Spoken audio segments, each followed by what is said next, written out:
আসসালামু আলাইকুম ওয়া রাহমাতুল্লাহি ওয়া বারাকাতুহু। আলহামদুলিল্লাহি রাব্বিল আলামিন, الصلاة والسلام على سيد المرسلين وعلى آله وصحابه أجمعين।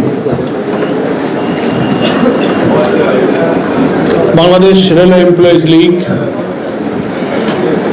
তার 24তম দ্বিবার্ষিক আজকের এই সম্মেলনের সংগ্রামী সভাপতি। মঞ্চে অনেক নেতৃবৃন্দ উপবিষ্ট আছেন। বাংলাদেশ শ্রমিক কল্যাণ ফেডারেশনের নবনির্বাচিত কেন্দ্রীয় সভাপতি অ্যাডভোকেট আতিকুর রহমান, সাবেক ছাত্রনেতা। ফেডারেশনের কেন্দ্রীয় নেতৃবৃন্দ এখানে উপস্থিত আছেন। বিআরএল এর সম্মানিত কেন্দ্রীয় নেতৃবৃন্দ এখানে উপস্থিত আছেন। সারা বাংলাদেশের বিআরএল এর এই কেন্দ্রীয় সম্মেলনে আগত আমার প্রাণপ্রিয় ডেলিগেট ভাইরা এবং সতীবৃন্দ, সাংবাদিক বন্ধুগণ, Bangladesh railway employees League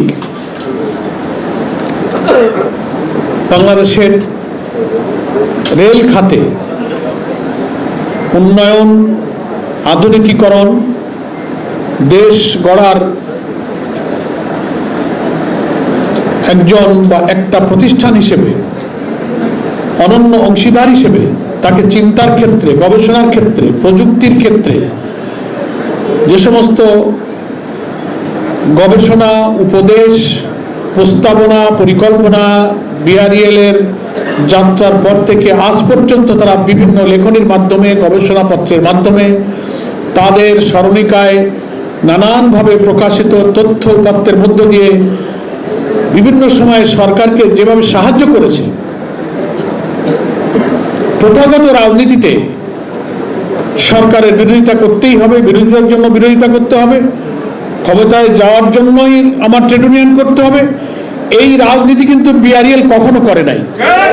BRL সবসময় দেশকে, দেশের রেল সেক্টরকে কিভাবে আধুনিকীকরণ করা যায়, উন্নত করা যায়, দুর্নীতির হাত থেকে রেলের বিশাল হাজার হাজার কোটি টাকার সম্পদকে রক্ষা করা যায়। বাংলাদেশের সমস্ত জেলা, অন্তত 13টা জেলায় এখনো রেল সংযোগ হয়নি। গোটা বাংলাদেশকে রেলওয়ের কানেক্টিভিটির আওতায় কি করে আনা যায়, রেল স্টেশনগুলো, রেলের যে বিপুল পরিমাণ রেলের যে সম্পত্তি আছে, যে সম্পত্তি বেদখল হয়ে যারা যখন ক্ষমতায় আসে তারা সেখানে লুটিপাটি খাচ্ছে। এবং এই ব্যাপারে রেলওয়ে এমপ্লয়িজ লীগের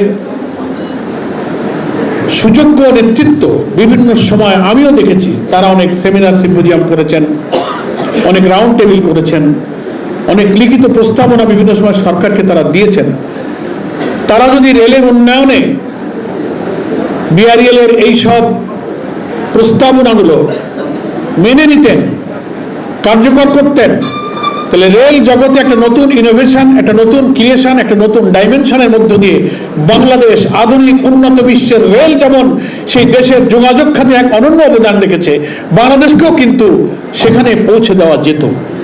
কিন্তু বিভিন্ন সময়ে সরকারের পক্ষ থেকে তারা তাদের রেল অঙ্গনে যারা ট্রেড ইউনিয়ন করেন, সরকারি ট্রেড ইউনিয়নের তাদের যে রেল সংগঠনগুলো থাকে, সবসময় ক্ষমতাসীনরা তাদেরকে পেলে পুষে, তাদেরকে ছত্রছায়ায় রেখে নিজেরা বেনিফিশিয়ারি হয়েছে, নিজেরা বেনিফিটেড হয়েছে, নিজেরা সেখান থেকে শত শত কোটি টাকা লুটপাট করেছে।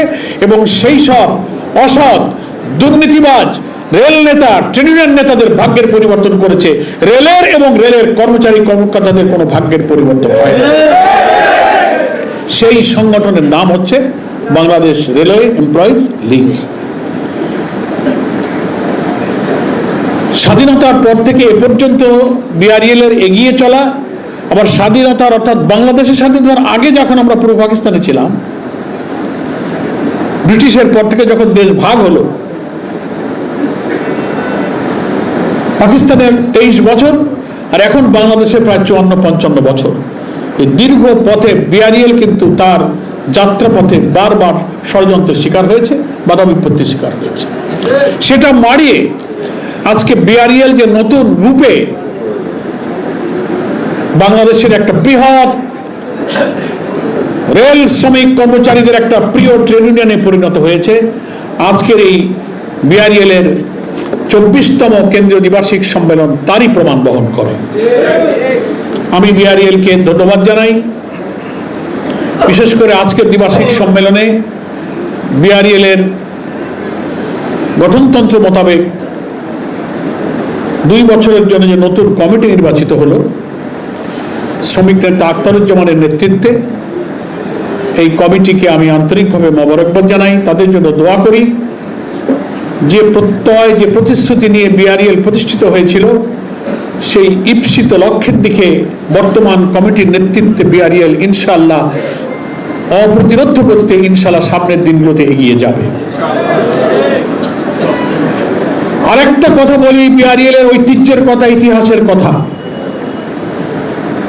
বাংলাদেশের তথা পুরো পাকিস্তান আমলের, অর্থাৎ আমরা যখন ব্রিটিশ থেকে আলাদা হলাম সেই সময় থেকে এবং ইভেন ব্রিটিশ সময়ও এই অবিভক্ত ভারতে ট্রেড ইউনিয়ন আন্দোলনের ইতিহাসের সাথে বিআরএল এর ইতিহাস কিন্তু এক এবং অভিন্ন এবং অবিচ্ছেদ্য।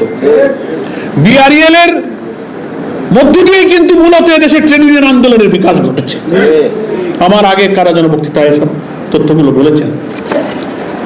যখন আমরা ভারতবর্ষের মধ্যে ছিলাম তখন আমাদের রেলের সংগঠনের নাম ছিল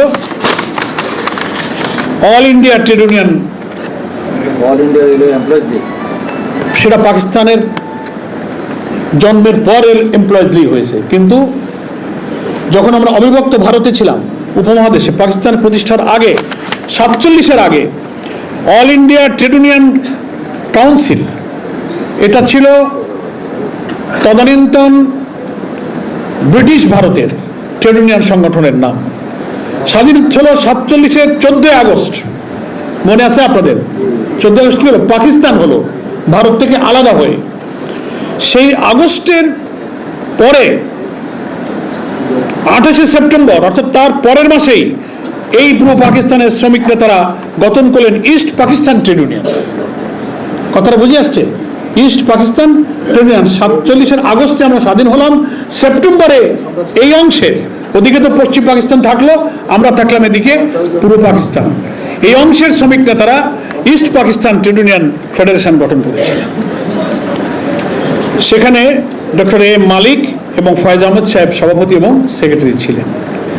আমি কেন বিআরএল কে ট্রেড ইউনিয়ন আন্দোলনের জন্ম এবং ইতিহাসের সাথে তুলনা করলাম এই ভূখণ্ডে, সেই তথ্যটা আমি আপনাদেরকে দিই। আপনাদের যে স্মরণিকা প্রকাশ হয়েছে এর মধ্যেও কিন্তু এই তথ্যগুলো আছে। ভালো করে খুব অ্যাটেন্টিভলি যদি পড়েন, এই ইতিহাস নিয়ে আপনারা গর্ববোধ করতে পারেন। ট্রেড ইউনিয়ন আন্দোলনের নেতৃত্বের জন্য বিআরএল এর নেতা কর্মীদেরকে এই ইতিহাস কিন্তু অনুপ্রেরণা যোগাতে পারে, উৎসাহ যোগাতে পারে।